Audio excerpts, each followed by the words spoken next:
जल्दी से ले आने वाला पर यीशु मसीह की हरी बहुत नाम में सब पवित्र मसीह में रहता हूँ। प्रभु की बड़ी अनुग्रह है कि प्रभु ने और भी एक दिन हमें प्रभु का पवित्र उपस्थिति में प्रभु के वचन को सीखने के लिए मौका मिला। प्रभु कितना अच्छा है, ये भी हम प्रभु का चक्कर है तो आनंद बढ़ता है। हमने गीत गाया विजय हुआ है ना। विजय कौन होता है ना? विजय वो लोग रहता जो प्रभु के साथ रहता है ना। अभी आपको मालूम है, जोसेफ का जीवन का आरंभ बहुत दुखदायी था, लेकिन जोसेफ विजयी हुआ है ना। कारण क्या है? हमेशा हम देखते हैं कि प्रभु उसके साथ था। सर्व प्रभु उसके साथ था, प्रभु हमारे साथ भी है। फिर क्यों नहीं विजयी? उसको प्रभु का भय था, प्रभु साथ में था, साथ में प्रभु का भाई भी था, है ना। बहुत बड़ी बात है। अपने जीवन में विजय पाने के लिए उदाहरण पाएगा सबके साथ प्रभु है, लेकिन फिर भी लोग विजय जीवन नहीं बिताता क्योंकि प्रभु का भय नहीं। प्रभु का भय रहना बहुत जरूरी बात है ना। जब पौलुस भी आरंभ बहुत खराब था, मसीह लोगों को सताता था, लेकिन जब मसीह में आया तो वो अग्रिप्पा राजा के सामने एक गवाही देता है। आपको सबको याद है उसका 26-19 क्या बोलता? हाँ, मैंने जो स्वर्गीय दर्शन पाया वो बात को नहीं टाला, है ना। मतलब विजयी जीवन के लिए हमें वो दर्शन चाहिए, बहुत बड़ी बात है। मतलब वो दर्शन के अनुसार चलने के लिए एक समर्पण चाहिए, एक बड़ी बात है। तो विजयी जीवन बिताना कोई दिक्कत की बात नहीं हुई, है ना। आज बहुत लोग मंडली में इतना सच्चा आनंदित नहीं, क्यों नहीं आनंदित है? मंडली में सच्चा आनंद के जीवन कौन बिता सकता है? प्रभु के साथ रहता है, लेकिन मंडली में तो सभी लोग प्रभु के साथ ही रहता।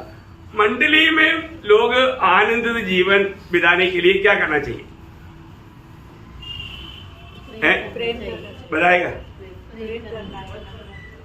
पहली बात, मंडली में अगर आपको मंडली में आनंद मिलना है तो हर एक संगति में आना चाहिए। नंबर 1 बात समझ में आया? जो हर एक संगति में आता है ना वो आनंद रहता है। अब ये बात तो परख लो, जो हर एक मंडली में जब हर एक संगति में आता है वो हमेशा आनंद रहता। अब सोचो हफ्ता में एक बार आने वाला आनंद नहीं रहता, ये पक्का आप जान सकते हैं, क्योंकि उनको थोड़ा मानो दूसरा विचार भी आता है। और दूसरा, मंडली में आनंद रहना है तो मंडली में कुछ लोगों के साथ हमारा गहरा नाता होना चाहिए। सबके साथ हो ही नहीं सकता, कुछ लोगों का मतलब हर एक बात हमें मिल नहीं सकता। इसलिए ये बहुत इम्पोर्टेंट बात है, मैं आपको बताना चाहता हूँ, है ना। मानो एक गहरा नाता, है ना, तो आप मंडली में पक्का आनंद रहेगा। अगर आप मतलब कुछ लोगों के साथ आपका ऐसा गहरा नाता रहेगा और मंडली जीवन में बहुत आनंद रहेगा। बाकी लोगों से दुश्मनी ऐसे नहीं है, प्रेम है, सब कुछ है, लेकिन इतना गहरा नाता नहीं, है ना। तीसरा बात, मंडली में हमको दूसरे को प्रोत्साहन करने का एक स्वभाव रहेगा तो भी आनंद रहेगा। तो मैं आपको कॉमन कुछ बात आपको इसलिए बताया कि मंडली जीवन में हमेशा हमें आनंदित रहना चाहिए, क्योंकि प्रभु ने हमें मंडली जीवन में लाया। लेकिन कई लोग कई कारण से नहीं हो पा रहा होगा, लेकिन हमें होना चाहिए। ये एक ही मौका है, ये मौका कभी नहीं खोने देना। प्रभु धन्यवाद हो, प्रभु बहुत महान है, प्रभु हमको बहुत प्यार करता है। मतलब एक अच्छा मतलब हमारा व्यक्तिगत जीवन में भी आदर्श होना, साथ ही साथ मंडली को भी आदर्श होना।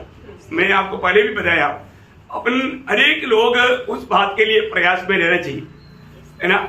जब मतलब थिस्सलुनीके मंडली के बारे में पौलुस का आने वाला एक शब्द है, बहुत अनोखा शब्द है, मैं आपको बताना चाहूंगा, आप लोग ध्यान से पढ़ना उसको।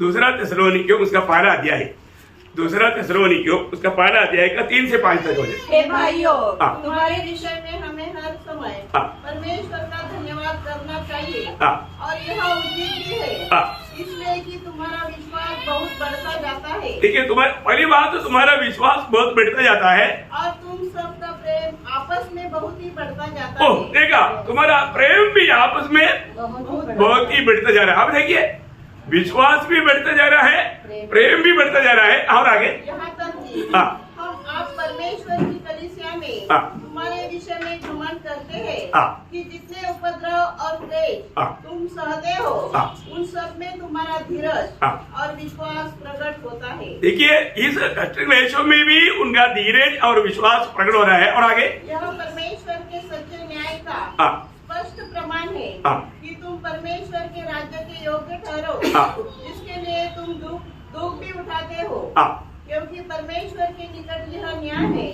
कि जो तुम्हें क्लेश देते। बस बहुत हो गया। मतलब यहाँ पर एक बहुत बड़ी बात है कि तुम एक प्रकार बाकियों के लिए एक चिन्ह बोल रहे, वो शब्द आपका उसमें नहीं आया, कोई बात नहीं। बाकियों के लिए आप एक साइन है, चिन्ह है, बहुत बड़ी बात है। मतलब बोलेगा तो मतलब बाकी लोगों के लिए एक बड़ा प्रोत्साहन का एक आधार बन जाता। कितनी बड़ी बात है भाई। मैं आपको बताना चाहता हूँ, हम लोग जब मंडली जीवन में प्रभु ने हमको लाया, हमें उस मंडली में व्यक्तिगत रीति में एक आदर्श होना चाहिए और साथ ही साथ मंडली और लोगों के लिए एक आदर्श बनने के लिए हमारी ओर से जितना तक हम प्रयास कर सकता है वो करना चाहिए। क्योंकि पहली बात एक ही जिंदगी है और ये जिंदगी में सबसे श्रेष्ठ बात है, क्योंकि परमेश्वर जिस बात को ज्यादा महत्व देता है हमें भी उसको महत्व देना। परमेश्वर का नजर में सबसे मूल्यवान क्या है? मंडली है। इसलिए उद्धार पाए हुआ सबको ये बात मंडली सबसे उनके लिए श्रेष्ठ लगना चाहिए।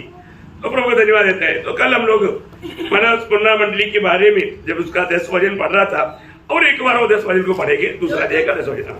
जो दुख तुझको झेलने होंगे उनसे मत डर, क्योंकि देखो शैतान तुम में से कुछ को जेल खाने में डालने पर है, ताकि तुम परखे जाओ, और तुम्हें 10 दिन तक क्लेश उठाना होगा। प्राण देने तक विश्वासी रह, प्राण देने तक विश्वासी रह, तो मैं तुझे जीवन का मुकुट दूंगा। ओ, तो प्राण देगा तो जीवन का मुकुट मिलेगा। देखा, एक अनोखा प्रयोग है वहां, है ना। जो अपनी प्राण प्रभु के लिए देगा उसको जीवन का मुकुट मिलेगा। इसका मतलब प्रभु में बुलाहट पाने के बाद में मसीह जीवन को हमें एक हल्का नहीं जानना चाहिए। आपको मालूम है मंडलियां, शुरुआत का मंडलियां बहुत ज्यादा क्लेश में होकर के गया, खास करके स्मरणा मंडली बहुत वेदनाजनक अवस्था में होकर गुजरा।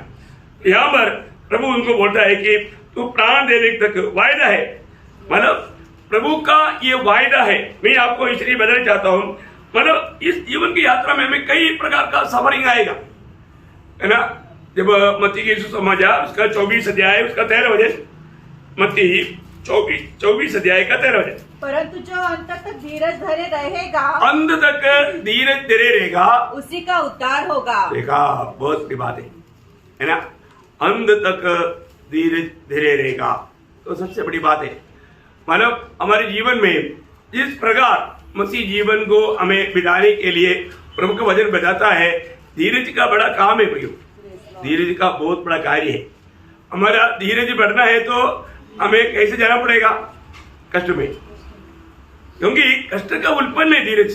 आपको याद होगा जब रोमियो 5 अध्याय का 3-4 वचन, केवल यही नहीं वरन हम क्लेशों में भी घमंड करें, यह जानकर कि क्लेश से धीरज, बस क्लेश से धीरज आता है। मतलब क्लेश या कष्ट का मार्ग छोड़ देगा तो धीरज हमारे में बढ़ेगा नहीं। तो इसलिए प्रभु के लोगों के जीवन में जो भी आने देता प्रभु सबसे अच्छी बात के लिए आने देता।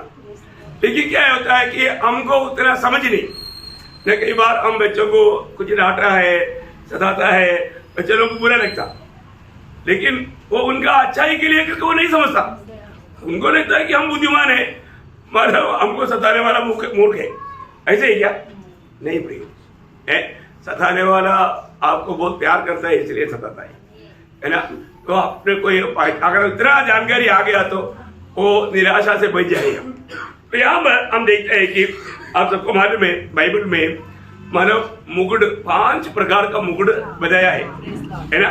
5 प्रकार का मुकुट, ये मुकुट मतलब किसको मिलेगा? अभी वापस एक बार याकूब पहला अध्याय के 12 वचन पढ़ना।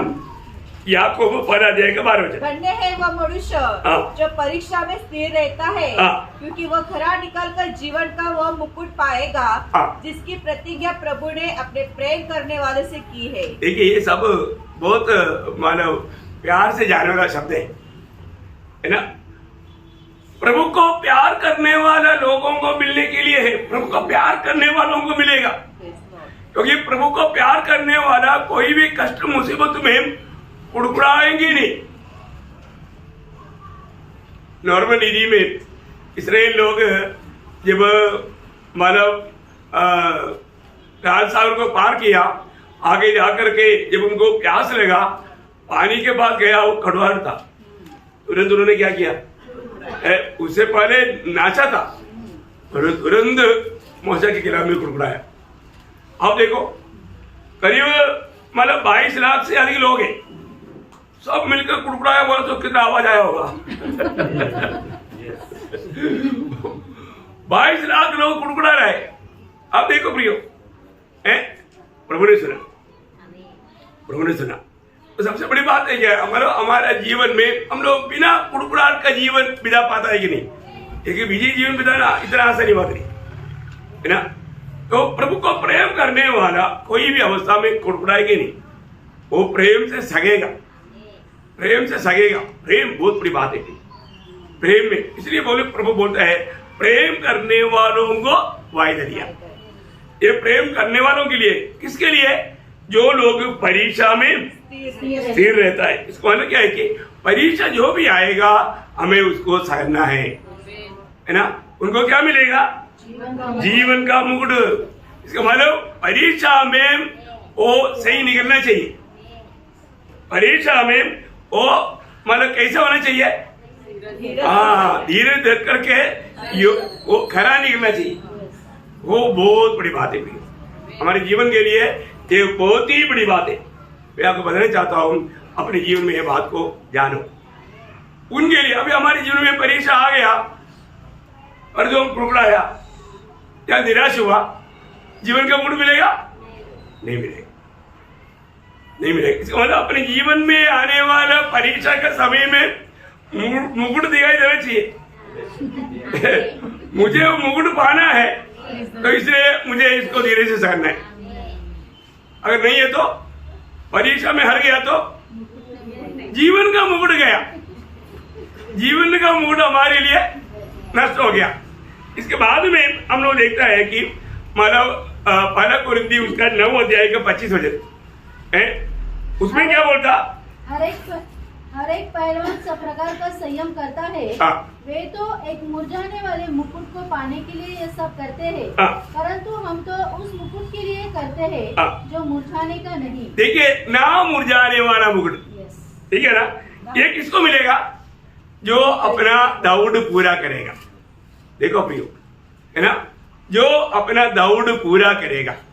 मैं आपको एक बात बताना चाहता हूँ, आज हमारे जीवन में हमारा दौड़ हम पूरा कर पाता है क्या, है ना? एक बात है, हमारा दौड़ को धीमा करने के लिए विरोधी कोशिश करेगा।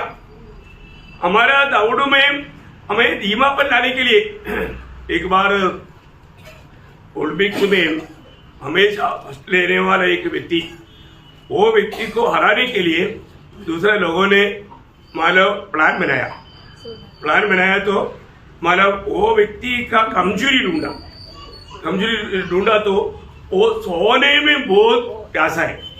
सोना देख लिया तो वो उसका मारा दिल बहक जाता। तो ये क्या किया, ओलंपिक का दौड़ में वो कुछ लोगों ने क्या किया, वो दौड़ने के मार्ग में सोने का गोला फेंक दिया। ये देखा तो वो उसके पीछे गया, वो फेल हो गया। घोड़ा भी नहीं मिला, मुकुट भी नहीं मिला। ये एक बड़ा परीक्षा था प्रियो। ऐसा हमारे जीवन में, आत्मीय जीवन में हमको आनंददायक का लक्ष्य में हमें ये दौड़ना है। आज हमारे दिल क्या गवाही देता है, मैं मेरा दौड़ बराबर दौड़ पा रहा है कि नहीं, ये बात को जानना है। मैं दौड़ पूरा करता हूं करके, मैं जैसा दौड़ना चाहिए वैसा दौड़ता हूं, मेरा ट्रैक में दौड़ता हूं, सही रीति में दौड़ता हूं, ये बात का हमारे दिल गवाही देता है कि नहीं? और ऐसा है, दौड़ पूरा करने वालों को ना मुरझाने वाला मुकुट मिलेगा हमारे आत्मीय जीवन में। परंतु ये मिलना बहुत दिक्कत की बात है, क्योंकि बहुत लोग कहीं ना कहीं दौड़ में ठोकर खाता है, गिरता है, या उन लोग सही रीति में नहीं दौड़ पाते, है ना। दौड़ने वाला है लेकिन बहुत कम लोग रहेगा, बहुत कम लोग रहेगा। तो फिर भी अपने जीवन को परखना है, मैं इससे ही दौड़ पा रहा है क्या मसीह जीवन में। मतलब जिस प्रकार प्रभु ने मुझको जो कार्य दिया है उसमें मैं बराबर दौड़ पाता है कि नहीं, है ना, बहुत बड़ी बात है भाई। और तीसरा मुकुट यहाँ पर पौलुस बोलता है, दूसरा तिमोथी 4:8 में, मतलब धार्मिकता का मुकुट। धार्मिकता का मुकुट किसको मिलेगा? धर्म का मुकुट या धार्मिकता का मुकुट। धर्म का मुकुट मतलब उसकी प्रकट होने की प्रिय रखने वाला, उसको प्रिय रखते हुए अच्छा दौड़ना, अच्छा कुश्ती लड़ना, विश्वास कार्य वाला करना। देखिए वहां पर 3 प्रयोग है ना। मतलब 7 वचन क्या बोलता? मैंने अच्छी कुश्ती लड़ चुका हूँ, मैंने अपनी दौड़ पूरी कर ली है, मैंने अपनी दौड़ पूरी कर लिया है, मैंने विश्वास की रखवाली की है, मैंने विश्वास की रखवाली किया है, भविष्य में मेरे लिए धर्म का वह मुकुट रखा हुआ है, जिसे प्रभु जो धर्मी और न्यायी है मुझे उस दिन देगा, और मुझे ही नहीं परंतु उन सबको भी जो उसके प्रकट होने को प्रिय जानते हैं। देखा, और किसको मिलेगा? प्रभु का प्रकट होने को प्रिय रख करके ये काम करने वाला। देखिए इसका मतलब आज प्रभु आएगा, इस आशा में हमारा जीवन दौड़ और विश्वास का रखवाला करना, लड़ाई होना जरूरी बात है। उस प्रकार विजयी जीवन बिताने के लिए उनके लिए धर्म की मुकुट है। देखिए आज भी हम सुबह उठने के समय में हमारे दिल में आज प्रभु आएंगे ऐसा एक विश्वास और आशा था, क्योंकि प्रभु का भक्तों में होना चाहिए, क्योंकि हम कभी नहीं सोचता ऐसे समय में प्रभु आएगा। ओके, इसके बारे में आप लोगों को कई बार बताया है, आपको मालूम है, नए लोगों के लिए मैं इतना बताया। अब ये 4वां मुकुट है जो अधिकतर लोग पा सकते हैं, वो है प्रशंसा का मुकुट। क्या है? प्रशंसा का मुकुट। 1 थिस्सलुनीकियों 2 अध्याय उसका 19 हो जाए। भला हमारी आशा या आनंद या बड़ाई का मुकुट क्या है? क्या हमारे प्रभु यीशु के सम्मुख उनके आने के समय तक नहीं होगे? हमारी बड़ाई और आनंद तुम ही हो। देखा, मैं बोलने का अर्थ क्या है कि यहाँ पर जो भी एक आत्मा को भी अपनी आत्मिक यात्रा में जीत पाया, उनको प्रशंसा का मुकुट मिलेगा। मैं पूरा विश्वास करता हूँ विश्वासियों में अधिकतर लोगों को मिलने वाला मुकुट ये प्रशंसा का मुकुट है, क्योंकि वो जरूर किसी न किसी को मतलब प्रभु का सुसमाचार सुनाएगा, गवाही देगा और वो इस मुकुट को जीत पाएगा। बहुत बड़ी बात है ना। अब कितने लोग ये देखना मेरे एक आत्मा को भी कम से कम जीत पाया है कि नहीं, क्योंकि बाकी बातों में थोड़ा दिक्कत है, लेकिन ये बात थोड़ा आसानी है, थोड़ा आसानी है। सबसे आसानी है प्रशंसा का मुकुट के लिए। और 5वां मुकुट, ये मुकुट सबको नहीं मिलेगा, ये सेवक लोगों को मिलेगा, है ना। ये अच्छा प्रभु का विश्वास योग्य सेवाएं करने वाला सेवकों को मिलेगा। वो है ना मुरझाने वाला महिमा का मुकुट, ना मुरझाने वाला महिमा का मुकुट। पहला पत्रुस 5 अध्याय उसका 4 हो जाए। जब प्रधान रखवाला प्रकट होगा तो तुम्हें महिमा का मुकुट दिया जाएगा, जो मुरझाने का नहीं। देखा, मतलब किसको मिलेगा? सेवक लोगों को। अब हमारे 4 और 5 थोड़ा पढ़िए। इसी प्रकार जो लोग तुम्हें सौंपे गए हैं उन पर अधिकार न जताओ, परंतु उनके लिए आदर्श बनो। जब प्रधान रखवाला प्रकट होगा तो तुम्हें महिमा का मुकुट दिया जाएगा। किनको? सेवक लोगों को। बोले का अर्थ आपको वचन पढ़ने के समय में पूरा समझ में आना चाहिए, इसलिए मैं आपको थोड़ा रुका कर पढ़ाया। देखिए बहुत ध्यान से सुनना, मतलब सब सेवकों को नहीं मिलेगा। एक अच्छा आदर्श का सेवा करने वाला, है ना, प्रभु में विश्वास योग्य। 2 से पढ़िए आप। परमेश्वर के उस झूठ की जो तुम्हारे बीच में है रखवाली करो, और यह दबाव से नहीं परंतु परमेश्वर की इच्छा के अनुसार आनंद से और निज कमाई के लिए नहीं, पर मन लगाकर। देखो, मन लगा करके बोलने का मतलब सेवकाई, टोटल की सेवकाई करने वाले लोग बहुत है, लेकिन ऐसे सेवा नहीं, ऐसा सेवकों को नहीं मिलेगा। प्रियो, ये कितना सुंदर बात है। प्रभु ने दिया हुआ सेवकाई में कितना अधिक विश्वासियों की रह करके तन मन से, है ना, प्रभु का दिया हुआ उन लोगों को प्रभु में बढ़ाना चाहिए। बहुत बड़ा जिम्मेवारी की बात है उसे होगा। इसलिए उनको जो मिलने वाला मुकुट का नाम क्या है? ना मुरझाने वाला महिमा का मुकुट, ना मुरझाने वाला महिमा का मुकुट। देखा, बहुत बड़ी बात है। तो ये 5 प्रकार का मुकुट। लेकिन एक बात मैं यहाँ पर मानव खास ध्यान देना चाहता हूँ, मसीह में आने के बाद मसीह के लिए या सुसमाचार के लिए जान देने की तैयारी में रहना चाहिए, है ना। ये प्रभु का उपदेश का एक खास बात है ना। जब मत्ती की सुसमाचार उसका 16 अध्याय उसका 24-25 वचन पढ़ना। मत्ती उसका 16 अध्याय का 24-25। तब यीशु ने अपने चेलों से कहा, यदि कोई मेरे पीछे आना चाहे तो अपने आप का इनकार करे और अपना क्रूस उठाए और मेरे पीछे बोले, क्योंकि जो कोई अपना प्राण बचाना चाहे वह उसे खोएगा, और जो कोई मेरे लिए अपना प्राण खोएगा वह उसे पाएगा। ये शब्द का अर्थ आप मैंने क्या समझा? प्रभु ने वास्तव में हमें किस लिए बुलाया? प्रभु के लिए मरने के लिए बुलाया। समझो आया? प्रभु यीशु मसीह के लिए रक्तसाक्षी होने के लिए बुलाया प्रियो।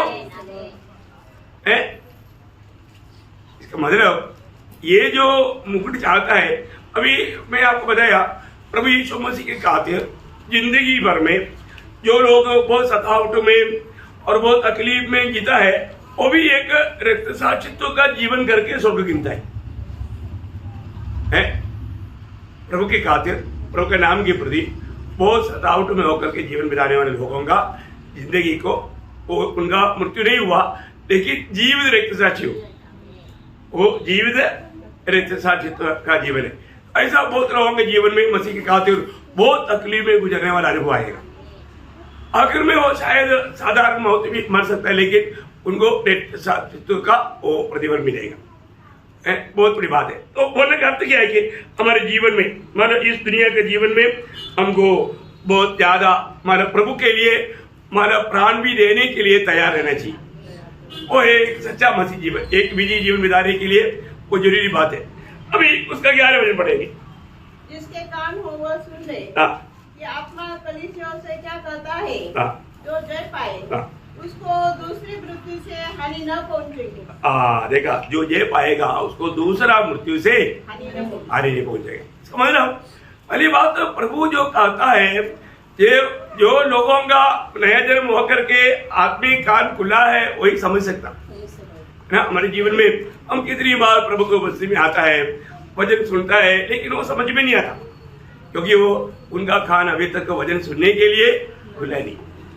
प्रयोग जिसका खान है वो सुन ले, बहुत बड़ी बात है अपने जीवन में। अभी यहाँ पर बोलता है जो जय पाएगा उसको दूसरा मृत्यु से हानि नहीं होगा। मतलब ये दूसरा मृत्यु बोलेगा तो क्या है? नरक में चले जाना, ये नरक में चले जाना, है ना। वो मृत्यु जय पाने वालों के लिए नहीं, है ना। बहुत बड़ी बात है। इसका मतलब हमारे जीवन में जय जीवन बिताना कितना जरूरी बात है। मतलब प्रभु का वचन जब आपको मालूम है, जब प्रकाशित वाक्य 21 अध्याय है उसकी 8 वचन, परंतु डरपोकों और अविश्वासी और घिनौनों और हत्यारों और व्यभिचारी और टोनों और मूर्ति पूजकों और सब झूठों का भाग उस झील में मिलेगा जो आग और गंधक से जलती रहती है। यह दूसरी मृत्यु है। देखा, मतलब ये दूसरा मृत्यु मतलब हमेशा के लिए प्रभु से दूर हो जाएगा, वो अनंत आग में चला जाएगा ना। वही बात है उसका 20 अध्याय का 6 वचन, धन्य और पवित्र वह है जो इस पहले पुनरुत्थान का भागी है। ऐसों पर दूसरी मृत्यु का कुछ भी अधिकार नहीं। देखा, इसको मतलब हम पहला पुनरुत्थान के लिए हर प्रकार तैयार रहना चाहिए। पहला पुनरुत्थान के लिए हर प्रकार तैयार रहना चाहिए। ये इन प्रयासों का सबसे बड़ा मानव समझने वाला बात वो है, हम उस पहला पुनरुत्थान की तैयारी में रहना। उसी 20 का 14-15 वचन भी पढ़िए। मृत्यु और अधर्म आग की झील में डाले हैं, यहाँ आग की झील दूसरी मृत्यु है। देखा, इसका मतलब क्या है कि ये जो दूसरा मृत्यु, अब नॉर्मली में ऐसा कहा जाता है, जिसका एक बार जन्म हुआ उसका 2 बार मृत्यु, और जिसका 2 बार जन्म हुआ उसका एक ही मृत्यु, है ना। समझिए आप लोग, है ना। प्रियो, जो लोग नया जन्म नहीं पाया वो सब लोग ये दूसरा मृत्यु में जाएगा। और जो जिन्होंने नए जन्म पाया उनको अगर प्रभु का आगमन देरी हुआ तो एक मृत्यु आएगा, क्योंकि अपना प्राण शरीर से अलग होने वाला, एक बार मरना फिर न्याय का होना, माना इब्रानियों 9:27 आपको मालूम है। मतलब वो एक मृत्यु उनको आएगा और दूसरा मृत्यु उसको नहीं है, उससे बचा लिया। अभी आप देखिए, अभी इस स्मरणा मंडली में हम लोग देखते हैं कि वहां पर बहुत सतावट में गया। मैं आपको बोला था, मतलब इस पीरियड में मरा हुआ खास दो प्रमुख दास लोग हैं। एक पोलिकार्प है, मैं आपको पहले बोला, पोलिकार्प मतलब 86 साल उन्होंने प्रभु का सेवा किया और उनको उस आग में मतलब मारा। लेकिन उसी के साथ और एक प्रभु का बहुत फेमस एक प्रभु का दास था, वो जस्टिन मार्टिन बोल के, आप लोगों ने कई लोग सुना होगा। जस्टिन मार्टिन बहुत बड़ा मतलब एक प्रभु का शुरुआत का मतलब आरंभ का समय का एक विश्वासियों को पिता कहलाने वाला एक महान ज्ञानी आदमी था। उनको भी मतलब उनके साथ और 6 लोगों को पकड़ा और उनको उस समय का गवर्नर के सामने लाया और उन्होंने बोला, तुम लोग अभी मतलब हमारे देवों को बलि चढ़ाओ। तो उन्होंने बलि नहीं चढ़ाया, तो नहीं चढ़ाया तो उनको खत्म कर दिया। और वहां पर एक गुलामी, एक लड़की, एक विश्वासी और उसका मैडम, उनका स्वामिनी, उन दोनों को पकड़ा। स्वामिनी का नाम मतलब वर्णन में नहीं आया, लेकिन उस मतलब ये जो वो इसका जो गुलाम जो है उसका नाम था मतलब ब्लाडीना नाम तक प्रोनाउंसिएशन करना बहुत मुश्किल है।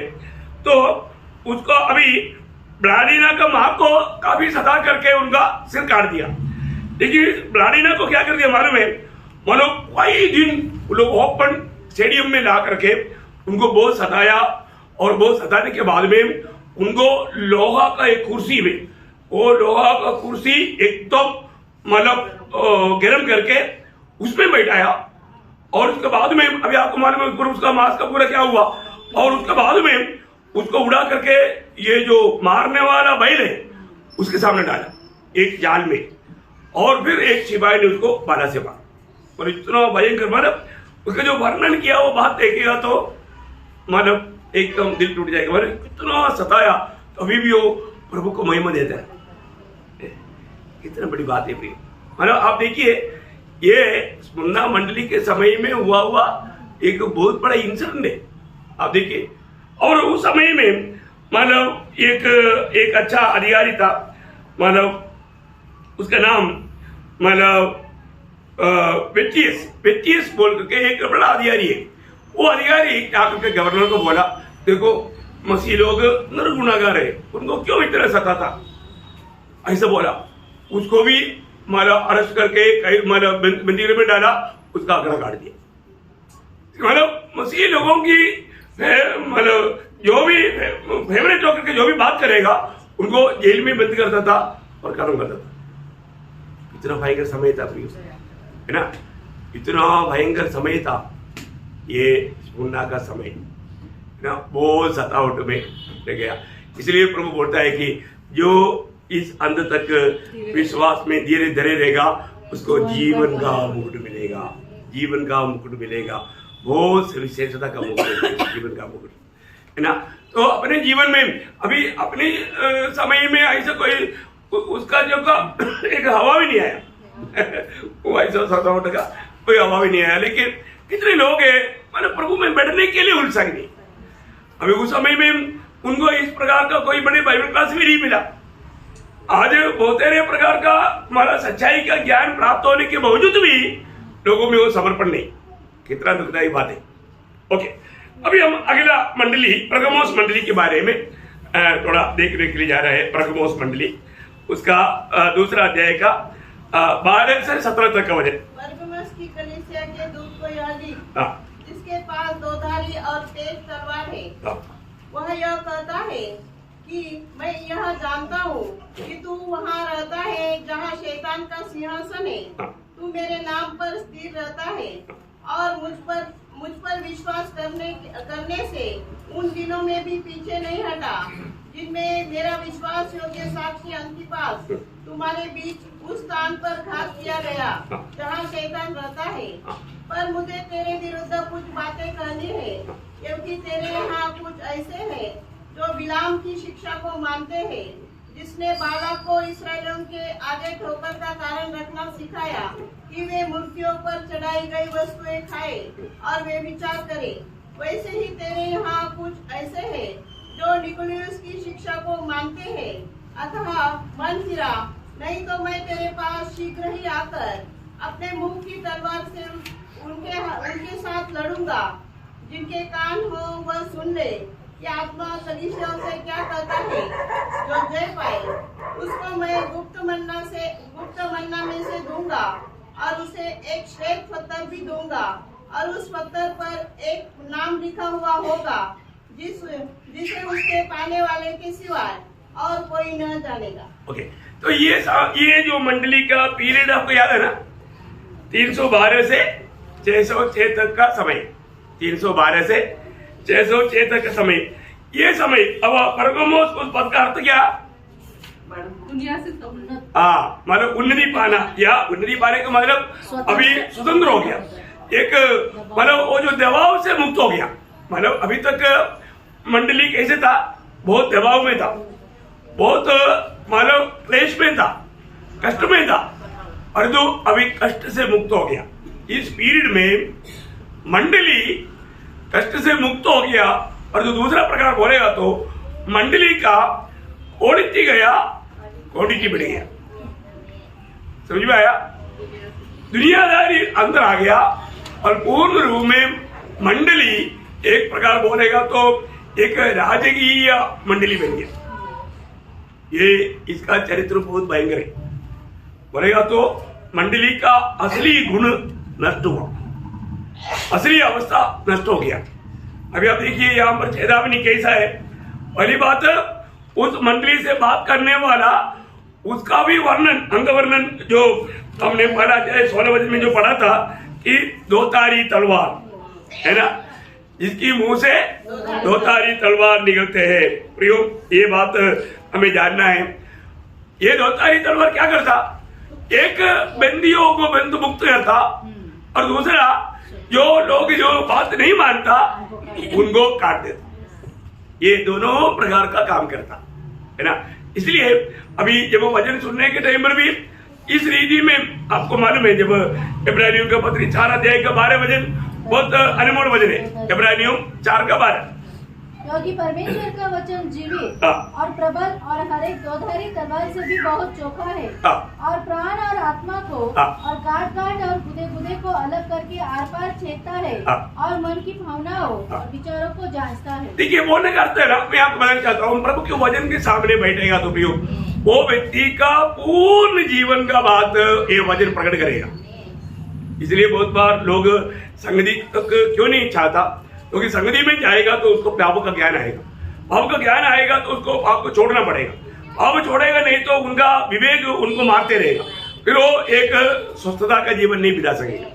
इसलिए आराम से मंडली संगति से दूर रहता, इसलिए वो वचन नहीं पढ़ेगा, वचन नहीं सीखेगा, है ना, मतलब प्रभु के राह पर वो नहीं चलेगा। प्रियो, जो भी है प्रभु का वचन जो कहता है सत्य कहता है, और वो वचन बराबर कार्य। विश्वासियों के हाथ में क्या है? दो तारी तलवार है। 6:17 में लिखा है, हमारा आत्मिक लड़ाई की, हमारा हथियारों में हमारे हाथ में क्या है? तलवार। क्या है वो तलवार? प्रभु का वचन, वचन जो भी तलवार है ना। तलवार लिए हुए एक प्रभु का भक्त को हमेशा खड़ा रहना पड़ता है। यहाँ पर आपको मालूम है, जब प्रभु यीशु मसीह जब दुनिया में था, हमारे विजय हमेशा वचन के द्वारा होना चाहिए। इसलिए वचन जानना सीखना जरूरी है। यीशु मसीह जब दुनिया में था, उस समय में जब शैतान की जो परीक्षा हुआ, उस समय में शैतान पर प्रभु ने कैसे विजय पाया? वचन के द्वारा। आप सबको मालूम है ना। मत्ती 4 अध्याय का 1 से 11 और लूका 4 अध्याय का 1 से 13, ये दोनों भाग में इसका अच्छा वर्णन है। अभी आपको सबको सुपरिचित है, इसलिए मैं पढ़ाना नहीं चाहता हूँ, लेकिन ये परीक्षा के बारे में आपको मालूम, और दोनों जगह पर इस परीक्षा पर प्रभु ने कैसा विजय पाया वो बात हम देखते हैं कि प्रभु ने लिया वो वचन वाला भी अनुवाद का 8 अध्याय से, आपको सबको मालूम। ओके, मैं अभी उसको आप लोगों को अच्छी तरह मालूम है, मैं वहां पर नहीं जाना चाहता। तो वहां पर प्रभु कहता है कि उसका 12 वचन और एक बार पढ़िएगा। इसके पास 2 धारी हाँ। और 23 तलवार है। हाँ। वह यह कहता है हाँ। कि मैं यह जानता हूँ हाँ। कि तू वहाँ रहता है हाँ। जहाँ शैतान का सिंहासन है। ओह देखा, ये बहुत बड़ी बात है प्रियो। मतलब पहली बात, हम काम पर रहता है, ये प्रभु का अच्छा जानकारी है, बहुत बड़ी बात है। आप हमें, आपको मालूम है हम लोग क्या रहता यहाँ पर शैतान का सिंहासन है नहीं, ये जो परगमोस मंडली का जैसा ही नासिक मंडली है। आपको मालूम है, मतलब वर्ल्ड में शैतान का हेडक्वार्टर का एक जगह है नासिक, आप लोगों को मालूम? हाँ, नासिक है शैतान का एक बड़ा हेडक्वार्टर है। तो अभी इसके लिए प्रभु का हमारे ऊपर ध्यान है। प्रभु बोलता है मैं जानता हूँ, ये बहुत विशेष बात है प्रियो, हमारे प्रभु जानता है हम लोग कहाँ पर रहता है, किसके बीच में रहता है, ये प्रभु को मालूम। इसलिए प्रभु को हमारे ऊपर ज्यादा ध्यान है ना। अभी प्रभु उस मंडली को बोलता है मैं जानता हूँ, क्योंकि आपको मालूम है वहां पर क्या था मालूम है, इस परगमोस में वहां पर उनका एक देव, वो देव का नाम क्या मैं बताऊं, एस्कुलापियुस। आप देखिए वो नाम तक बोलने के लिए मतलब नहीं होता है ना। उस देव का नाम है एस्कुलापियुस। वो देव का एक बड़ा मंदिर वहां पर था, ये बहुत बड़ा उस समय का उन लोगों के बीच में मतलब माना हुआ एक बड़ा देव है। और वो देव उसका मतलब उसका रूप क्या मालूम है, एक सांप का रूप है। क्या है? एक सांप का रूप। तो अभी उसको उन लोग ज्यादा मानता था, वहां पर उसका ज्यादा मतलब प्रभाव था। अभी इधर आपको मालूम है कौन कौन सा है करके, नाम लेने की जरूरत नहीं है, तो बहुत बड़ी बात है। तो यहाँ पर मतलब हम देखते हैं कि इस उस समय में सिंहासन शैतान का, उसका 13 वचन पढ़ना वापस। मैं यह जानता हूँ कि तू वहाँ रहता है जहाँ शैतान का सिंहासन है। इसके बाद अभी शैतान का सिंहासन कहाँ पर है? कई बार लोग सोचते हैं कि शैतान का सिंहासन नरक में है क्या? नहीं, अभी तक नरक में गए नहीं हो। अभी मेन बात उसका मेन हेडक्वार्टर कहाँ पर है? मतलब स्वर्ग और मतलब तीसरा स्वर्ग के बीच में, समझ में आया? मतलब मध्य आकाश में भी नहीं, मतलब जो तारागणों के ऊपर और स्वर्ग के नीचे, यह है शैतान का अभी का हेडक्वार्टर है। तो हमें ये बात को जानना है कि इसलिए कई बार गलती से लोग सोचता है कि मतलब शैतान का हेडक्वार्टर नरक में नहीं, अभी तक वो नरक में डाला नहीं गया है ना। अभी भी शैतान इस दुनिया में पूरा प्रभाव से कार्य करता है। जब यीशु मसीह के दिनों में यीशु मसीह ने शैतान को क्या बोला है ना, दुनिया का सरदार, 3 बार यीशु मसीह ने कहा है ना। यूहन्ना का सुसमाचार उसका 12 अध्याय उसका 31 वचन, यूहन्ना उसका 12 अध्याय का 31। अब इस संसार का सरदार निकाल दिया जाएगा। संसार का सरदार कौन है? शैतान। देखा, अभी उसका 14 अध्याय का 30 वचन। मैं अब तुम्हारे साथ बहुत बातें न करूंगा क्योंकि इस संसार का सरदार आता है। देखा, संसार का सरदार शैतान को बोलते हैं, संसार का सरदार। उसका 16 अध्याय का 11 वचन।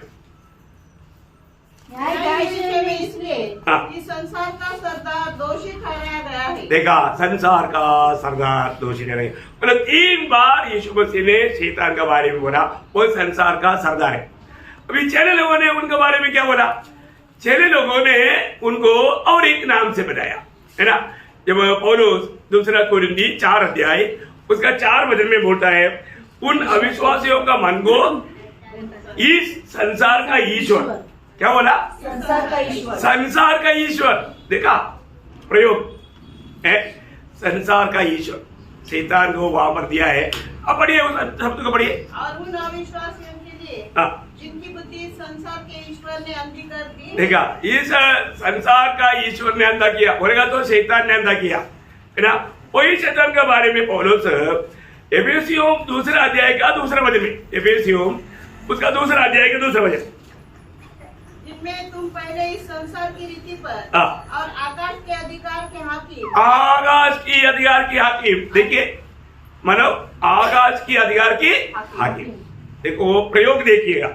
अभी यूहन्ना उसके बारे में क्या बोला, पहले यूहन्ना 4 अध्याय उसका 3-4 वचन, पहले यूहन्ना, और जो आत्मा यीशु को नहीं मानती हाँ। वो परमेश्वर की ओर से नहीं, हाँ। और वही तो मसीह की विरोधी की आत्मा है, हाँ। जिसकी चर्चा तुम सुन चुके हो हाँ। कि वो आने वाला है हाँ। और अभी जगत में है। अभी जगत में है, देखिए अभी भी जगत में है, उसके बारे में उसका 5 अध्याय का 19, हम जानते हैं हाँ। कि हम परमेश्वर से है हाँ। और सारा संसार उस दुष्ट के वश में पड़ा है। किसका, उसको क्या बोला, दुष्ट, दुष्ट, देखा दुष्ट के वश में पड़ा। यूहन्ना बोलता है वो दुष्ट है, दुष्ट, शैतान को बोला हुआ एक नाम है दुष्ट। प्रयोग एक बात मैं यहाँ पर बताना चाहता हूँ, हर एक दिन की सृष्टि के बाद परमेश्वर ने अच्छा बोला है ना, अच्छा बोला, लेकिन दूसरा दिन का सृष्टि में प्रभु ने अच्छा नहीं बोला। क्यों नहीं बोला मालूम? हाँ, क्योंकि वहां पर शैतान देने वाला है करके आदि में प्रभु को मालूम है ना, आदि में ही प्रभु को मालूम। दूसरा दिन क्या बनाया था? हाँ, आकाश बनाया था, है ना, मतलब वहां पर स्वर्गों ऐसे लिखा है, स्वर्गों है ना, जब उत्पत्ति 1 अध्याय उसका 6 से 8। फिर परमेश्वर ने कहा हाँ। जल के बीच एक ऐसा अंतर हो हाँ। कि जल 2 भाग हो जाए। हाँ। तब परमेश्वर ने एक अंतर बनाकर हाँ। उसके नीचे के जल और उसके ऊपर के जल को अलग अलग किया, हाँ। और वैसा ही हो गया। हाँ। और परमेश्वर ने उस अंतर को आकाश कहा, हाँ। तथा सांझ हुई, फिर भोर हुआ। हाँ। इस प्रकार दूसरा दिन हो गया। देखा, इसका मतलब वहां पर प्रभु ने एक प्रयोग नहीं किया, क्या था वो? अच्छा है। अच्छा है, देखो है उसका अगला अध्याय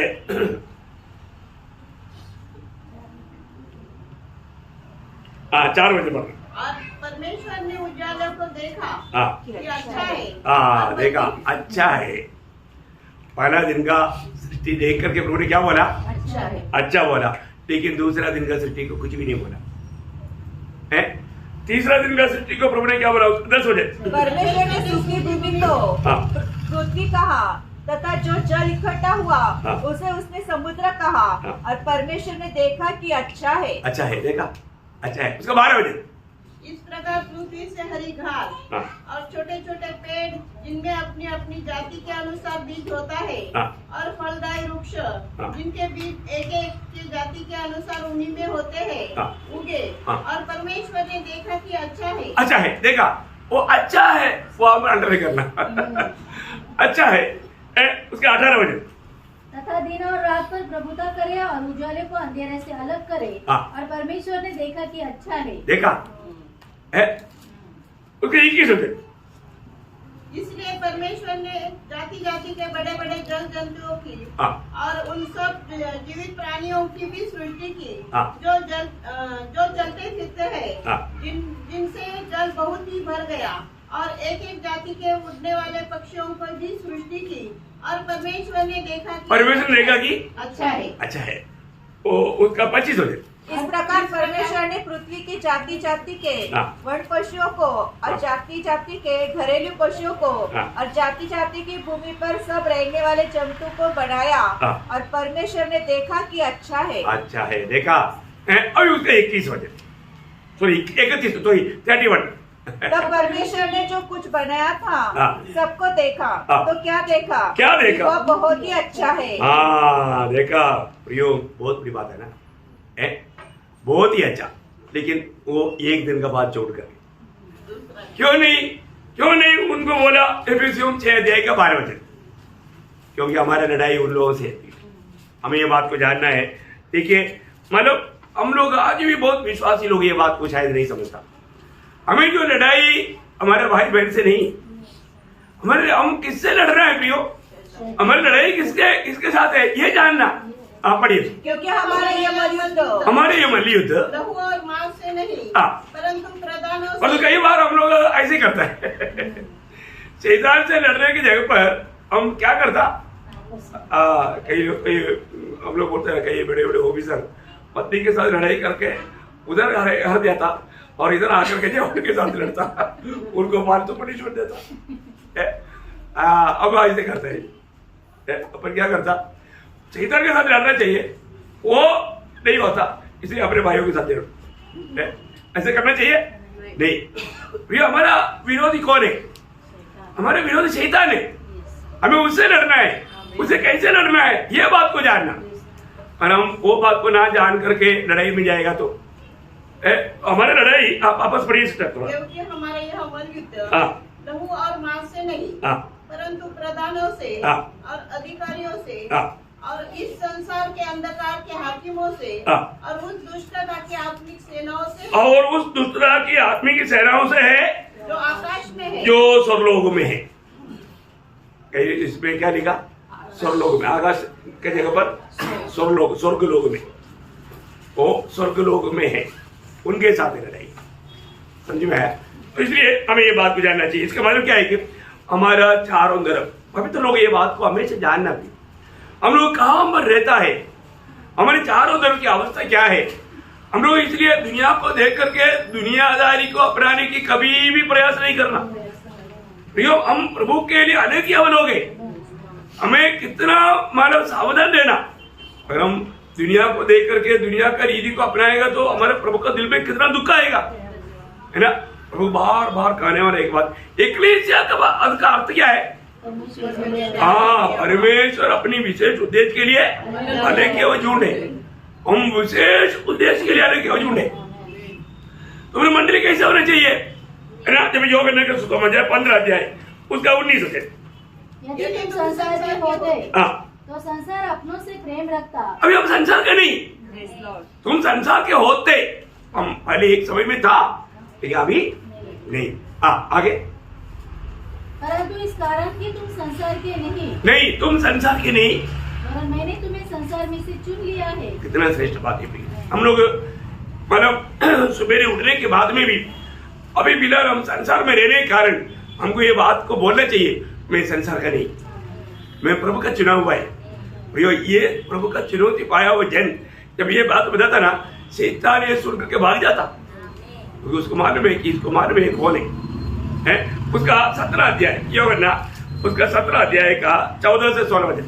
मैंने मेरा वचन उन्हें पहुंचा दिया है और संसार ने उनसे बैर किया, क्योंकि जैसा मैं संसार का नहीं वैसे ही वे भी संसार के नहीं। देखा, वे भी संसार का नहीं। आगे, मैं यह विनती नहीं करता कि तू उन्हें जगत से उठा ले, परंतु यह कि तू उन्हें उस दुष्ट से बचाए रख। जैसे मैं संसार का नहीं, जैसा मैं संसार का नहीं वैसे ही वे भी संसार के नहीं। प्रियो, हम संसार के नहीं। जरूर हर एक उदार पाव लोगों को ये समझ रहना चाहिए, हमारा हर एक बातों में दुनिया के बाकी सारे लोगों से हम अलग रहना चाहिए, हमारा हर एक बात, है ना। हमारा सुबह उठने से लेकर के रात को सोने तक, और हर एक बात, हमारा चाल चलन में, हमारा खाने पीने में, हमारा वस्त्र धारण में, हर एक बिहेव में ये अलग वही चाहिए। कितना बड़ी बात है। जब रोमियो 12 अध्याय का 2 वचन, रोमियो उसका 12 अध्याय का 2 वचन, इस संसार के सदृश न बनो। देखा, ये संसार का सदृश न बनो है, कितना सत्य चेतावनी है।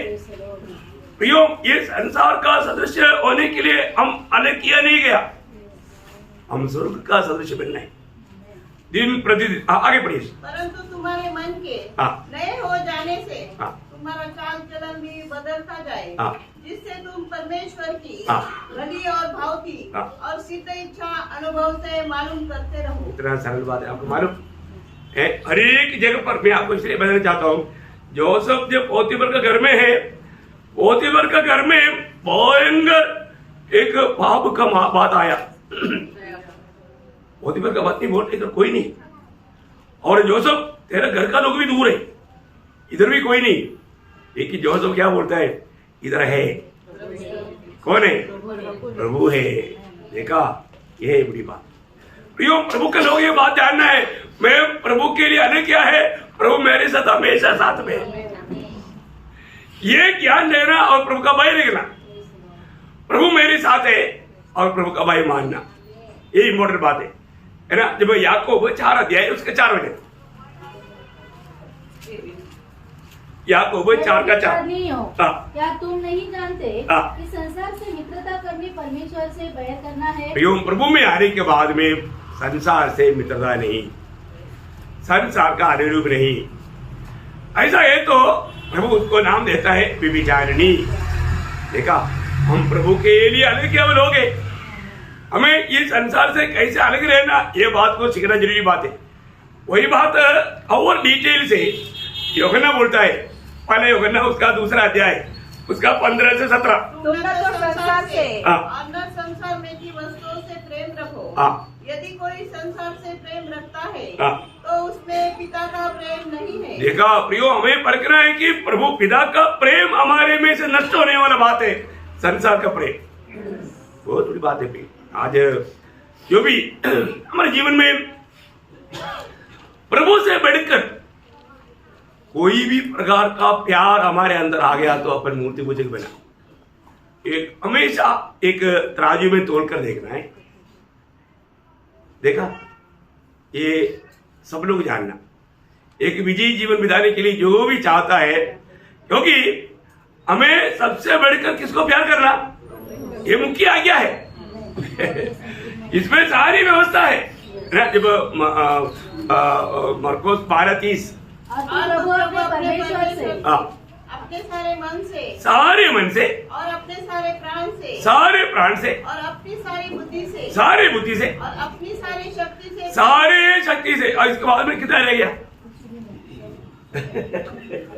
सब बात में सारे, बाद में कितना रह गया? पूर्ण पूर्ण पूर्ण, बाकी कुछ 0 है।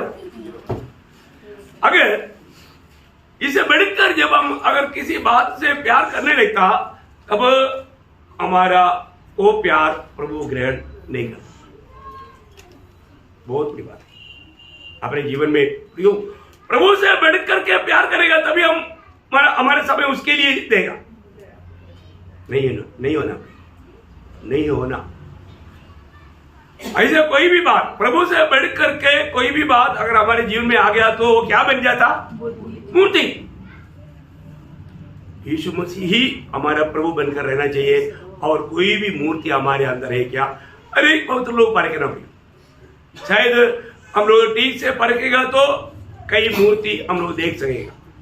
भजन का प्रकाश में, भजन प्रकाश करके देगा तभी होगा, है ना, तभी वो आगे बढ़ पाएगा। उसके आगे बढ़िए, यूहन्ना 2 अध्याय का अब 15 वचन पढ़ रहा था, 16-17 नहीं पढ़ा। क्योंकि जो कुछ संसार में है, अर्थात शरीर की अभिलाषा और आंखों की अभिलाषा और जीविका का घमंड, वह पिता की ओर से नहीं परंतु संसार ही की ओर से है। संसार और उसकी अभिलाषाएं दोनों मिटते जाते हैं, पर जो परमेश्वर की इच्छा पर चलता है वह सर्वदा बना रहेगा। अभी 15 से और एक बार पढ़ो, ध्यान से सुनना, ध्यान से सुनने के लिए पढ़ा रहा हूँ। तुम न तो संसार से और न संसार में की वस्तुओं से प्रेम रखो। देखा, मतलब हमारे जीवन में कहीं ना कहीं रीति में ये प्रेम बदल सकता है। फिर उसका डिटेल देना, आपको मालूम है यहाँ पर ये जो बात बता रहा है ना, उत्पत्ति में हुआ उस संभव को लेकर के यूहन्ना बोलता है, क्योंकि ये 3 प्रकार का अभिलाषा में शैतान ने हवा को फंसाया, है ना, हवा को बहकाया। ये तीनों बात वहां पर हुआ, और ये तीनों बात आखिरी आदम यीशु मसीह के जीवन में भी शैतान ने लाया, लेकिन यीशु मसीह उस पर विजय हो गया, है ना। ये एक बहुत गहरी बात है अपने जीवन में। अभी देखो, शिमशोन का आरंभ बहुत अच्छा था, और तो अंत बहुत बुरा हो गया। क्या हो गया है? वो शारीरिक अभिलाषा में गया, आंखों की अभिलाषा में गया। अब देखिए, मतलब शैतान ने फंसाया। आरंभ अच्छा था, और अंत बहुत बुरा हो गया। देखा है, शाऊल का आरंभ अच्छा था, पहला राजा इसराइल का आरंभ अच्छा था, पर अंत बहुत बुरा हुआ। कारण क्या? इतना मतलब 80 लीटर दूध देने वाला गाय क्यों काटो? हम ले जाकर के प्रभु को वेदी में वो चढ़ाएंगे ना। देखो, उन्होंने प्रभु का वचन को पूर्ण रूप में नहीं माना कैसे माना? अधूरा है प्रियो, ऐसे नहीं। अपन जो प्रभु का वचन को मानता है पूर्ण रूप में मानना है प्रियो, ये बात है। कई बार कई लोग कुछ बात मानता है, कुछ बात छोड़ देता, ऐसा भी नहीं होगा प्रियो। थोड़ा भी छूट नहीं, यहाँ पर ये बात बहुत विशेष बात है यहाँ पर। इसलिए मैं प्रभु की इच्छा के अंदर है कि नहीं, ये बात को हमें समझना बहुत बड़ी बात है। वो सदा बना रहेगा, क्या बोला? सदा सर्वदा बना रहेगा। देखो हम लोग एक परदेशी यात्रा में हैं, ये बात हमेशा समझना है ना। जब फिलिपियों का 3 अध्याय उसका 20 हो जाए, फिलिपियों 3 का 20। पर हमारे स्वर्ग पर है और हमें उद्धारकर्ता प्रभु यीशु मसीह के वहां से आने की बात जो रहे। इसका मतलब क्या? हम यहाँ पर परदेशी है, हम यहाँ पर परदेशी है ना। पहला पत्रोस उसका 2 अध्याय का 11 वचन, पहला पत्रोस उसका 2 अध्याय 11। हे प्रियो, मैं तुमसे विनती करता हूँ कि तुम अपने आप को परदेशी और यात्री जानकर उन सांसारिक अभिलाषाओं से जो आत्मा से युद्ध करती है बचे रहो। देखा प्रियो, हमारे जीवन में हमारे आत्मिक जीवन को ठुकराने के लिए कई प्रकार का वादा है आएगा। हमें एक अच्छा लड़ाई लड़ना है। आपको मालूम है अब्राहम अपनी पीढ़ियों के साथ वायदा के देश में आने पर भी उनका दिल वहां पर नहीं लेगा है ना। वो 2-3 शब्द पढ़ना बहुत अच्छा है। आप लोगों को मालूम है इब्रानियों 11 अध्याय का 10 वचन, क्योंकि उस टीकने वाले नगर की बात जो था, जिसका रखने वाला और बनाने वाला परमेश्वर है। देखिए मतलब प्रभु बनाने वाला उस नगर की वो इंतजार में था। उसका 13 वचन, ये सब विश्वासी की दशा में मरे और उन्होंने प्रतिज्ञा की हुई वस्तुओं पर नहीं पाई, पर उन्हें दूर से देखकर आनंदित हुए और मान लिया कि हम पृथ्वी पर परदेशी और मान लिया हम ये पृथ्वी में परदेशी है, वो यात्री है। प्रियो, हमें अभी हमेशा रोज हमारे लिए तैयार किया हुआ वो नया यरूशलेम का दर्शन पाना है। उसका 16 वचन, उत्तम अर्थात स्वर्गीय देश का अभिलाषी है। इसलिए परमेश्वर उनका परमेश्वर कहलाने में उनसे नहीं लज्जाता, क्योंकि उसने उनके लिए एक नगर तैयार किया है। देखिए एक बहुत बड़ी बात क्या है कि हमारे जीवन में अगर उस आनंददा का दर्शन हमें मिला है तो ये दुनिया का बात हमें कूड़ा कचरा लगेगा। ये दुनिया की बात कोई भी अगर हमें अच्छा लगने लगा तो उसका मन में उन्होंने धोखा खाया। ये हमेशा याद रखना, मतलब आनंददा की बातों से बढ़कर दुनिया की कोई भी बात हमें अच्छा लग रहा है क्या, वहां पर नहीं रुकना भाई। अभी भगवत मंडली पूर्ण रूप में शैतान का हेडक्वार्टर जहां रहे उसके बीच में है, बोलेगा तो चारों तरफ भयंकर अंधकार है। शैतान कौन है? अंधकार है।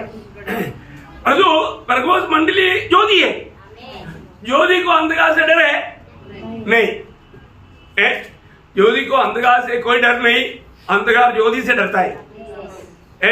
और तो वो ज्योति कितना देगा? वो ज्योति इतना देगा जब तक उसमें तेल है। तेल किसको दिखाता? आत्मा का भरपूरी को दिखाता। यदि आत्मा की भरपूरी में नहीं देगा तो ये बुझेगा तो अंधकार कब्जा कर लेगा। इसके लिए नए नियम की मंडली की अनेक पवित्र लोगों को रोज आत्मा में भरने की जरूरत है। सवेरे क्या करना? आत्मा में भरना प्रियो है। मतलब एफएसयू 5:18 आपको याद है ना? वो आज्ञा हमारे लिए एक हुक्म है, क्या करना? आत्मा में परिपूर्ण होते जाओ, आत्मा में बढ़ते जाना। अभी यहाँ पर आपको मालूम है उस समय में परगमोस का पीरियड में मानव मंडली को शुरुआत में, मतलब जबकि मुन्ना मंडली की जब एंड होने के टाइम पर, परगोस मंडली का शुरुआत के टाइम पर अभी भी थोड़ा सतावट रहा, बाद में वो रिलीफ हो गया। लेकिन उस समय में एक महान प्रभु का भक्त था, उसका नाम है अंतिपास। वहां पर आगे आएगा 13 बजे पढ़े तो आगे। तू मेरे नाम पर स्थिर रहता है और मुझ पर विश्वास करने से उन दिनों में भी पीछे नहीं हटा जिनमें मेरा विश्वास योग्य साक्षी अंतिपास देखा, मेरा विश्वास योग्य साक्षी अंतिपास। मैं आपको बोलूं, अंतिपास को हुक्म मिला, तुम मतलब राजा डेयोक्लेशियन राजा था उस समय में, आखिरी 10वां पीढ़ा, मैंने आपको कल लिखवाया। डेयोक्लेशियन राजा का ऑर्डर आया कि तुम मेरी आराधना करो। उसको दंडवत करने के लिए ऑर्डर आया, तो उन्होंने नहीं माना। उसको क्या क्या मालूम है? पित्तल का बर्तन आग में जलाकर उसमें डालकर फ्राई किया। ओ, आप सोचो क्या बना था अंतिपास को? पित्तल का एक बड़ा बर्तन, हम लोग बड़े बड़े बर्तन में ये बनाता ना, ऐसा बड़ा, इसमें मतलब उसको पूरा जला करके उसके अंदर डाल करके उसको फ्राई किया। बना तो एकदम मतलब ऐसा ये किया, ऐसा। वो चरित्र वगैरह पढ़ेगा तो कितना भयंकर बात है। कभी भी वो भक्त का मतलब चेहरा चमकता है ना। यो भक्तों को मतलब मंडली जो खड़ा हुआ है, मंडली लहू में सींचा हुआ नेव में खड़ा है, किसी कारण मंडली हार नहीं सकता। इसलिए बोलता ना, जो आग में उगा है वो धूप में नहीं झुकेगा। प्रियो मंडली, अभी हम लोग कितने बड़े आराम की जीवन बिता रहा है, लेकिन थोड़ा भी तकलीफ की बात बोलेगा तो कई लोगों का मालूम नहीं हो, उसको मंडली जीवन का अर्थ उन्होंने नहीं जाना। लेकिन मैं ये चाहता हूँ एक क्लास में वो सीखना प्रियो। इसलिए मैं आप लोगों को बोलता है कि एक दूसरे को प्रोत्साहन करो, सब लोग क्लास में आओ, ये वचन थोड़ा ठीक से सीखो, क्योंकि हम लोगों को प्रभु ने किसके लिए आने किया और किस प्रकार का जीवन बिताने से ये कोई दिक्कत की बात नहीं। आज सच में विश्वास की जीवन बिताने वाले लोग बहुत कम है, सही प्रकार अपने जीवन को परखने वाले लोग कम है। यहाँ पर एक खास बात मैं आपको बताऊंगा, मतलब मंडली जीवन में किसी प्रकार भी, अभी मैं आपको बोला ना, मतलब परगमोस मंडली जो दुनिया से मतलब तालमेल हो गया, ऐसा आज लवोदिकिया पीरियड है। इसका मतलब क्या हो गया? दुनिया से कॉम्प्रोमाइज हो जाएगा। अभी वो परगमोस का पीरियड में भी वही हुआ, वो बात का बहुत हाई लेवल भाग इस पीरियड में होगा। इसलिए भक्ति के जीवन का बात समझाना बहुत दिक्कत रहेगा। लेकिन एक बात ध्यान रखना प्रियो, हम लोग इसमें सावधान रहना है ना। 1-2 वचन पढ़ करके समाप्त करेगा प्रेरितों का उसका 2 अध्याय 40 वचन। उसने बहुत और बातों से भी गवाही दे देकर समझाया कि अपने आप को इस टेढ़ी जाति से बचाओ। देखिए, मानो पत्रोस को बहुत बड़ा एक नियुक्ति मिला हुआ पत्रोस यीशु मसीह का जो कहा हुआ बात को याद करके बोलता है, ये टेढ़ी पीढ़ी से बचे रहो। यीशु मसीह ने क्या बोला? उसका यूहन्ना 15 अध्याय उसका 18 से 20 थोड़ी देर पहले हमने पढ़ा था, फिर भी और एक बार पढ़ेंगे। संसार तुमसे बैर रखता है तो तुम जानते हो कि उसने तुमसे पहले मुझसे बैर रखा। यदि तुम संसार के होते तो संसार अपने से प्रेम रखता, परंतु इस कारण कि तुम संसार के नहीं। देखिए, दुनिया की प्रेम पाने की यत्न में जाएगा तो डूब गया। दुनिया की आदर सम्मान पाने की हमारे अंदर अगर भूख प्यास आ गया तो गया हो। प्रियो, ये दुनिया किसी कारण भी, हम लोग दुनिया को हमेशा अच्छा ही करता है, लेकिन कभी भी दुनिया में प्यार नहीं कर सकता। वो बैर करेगा, हमारे खिलाफ में काम करेगा। एक सच्चा मसीह जीवन बिताने वालों को ये दुनिया बिल्कुल नहीं चाहेगा। और आगे बढ़ना, उसको पूरा बढ़ना। मैंने तुम्हें संसार में से चुन लिया है, इसलिए संसार तुमसे बैर रखता है। जो बातें मैंने तुमसे कही थी, दास अपने स्वामी से बड़ा नहीं होता, उसको याद रखो। बस ये याद रखना। हमारे यीशु मसीह को ये दुनिया ने कुछ भी कारण नहीं सताता रहा। अरे यीशु मसीह किसी का कोई नुकसान किया? अंधों को आंख खोल दिया, नुकसान है। लंगड़ों को चलाया, नुकसान है। कोड़ियों को चूक कर चंगा किया, नुकसान है। मृतकों को जिलाया, नुकसान है। दुष्टात्माओं को निकाला, नुकसान है। अरे वो तो हमेशा भले काम किया, तो भी ये दुनिया ने उसको नहीं छोड़ा, नहीं सताया। तो हमसे ऐसा कोई काम हुआ नहीं है। आप देखो, लोगों का अपेक्षा हमारे से क्या है ना, बिल्कुल हमें फाड़ खाने का उनका इच्छा है। इसलिए पौलुस खाने के टाइम पर भी दूसरा कोरिन्थी उसका 6 अध्याय उसका सिर्फ 16-17 वचन पढ़ना।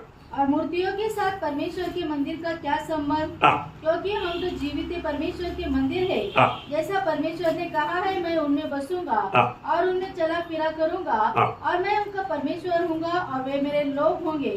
इसलिए प्रभु कहता है, उनके बीच में से निकलो, उनके बीच में से निकलो और अलग रहो। अलग रहो। प्रियो, ये जो अलगवाई का बात, इसमें हमें बहुत बात है जो सीखने का है, बहुत बात है हमें समझने का है?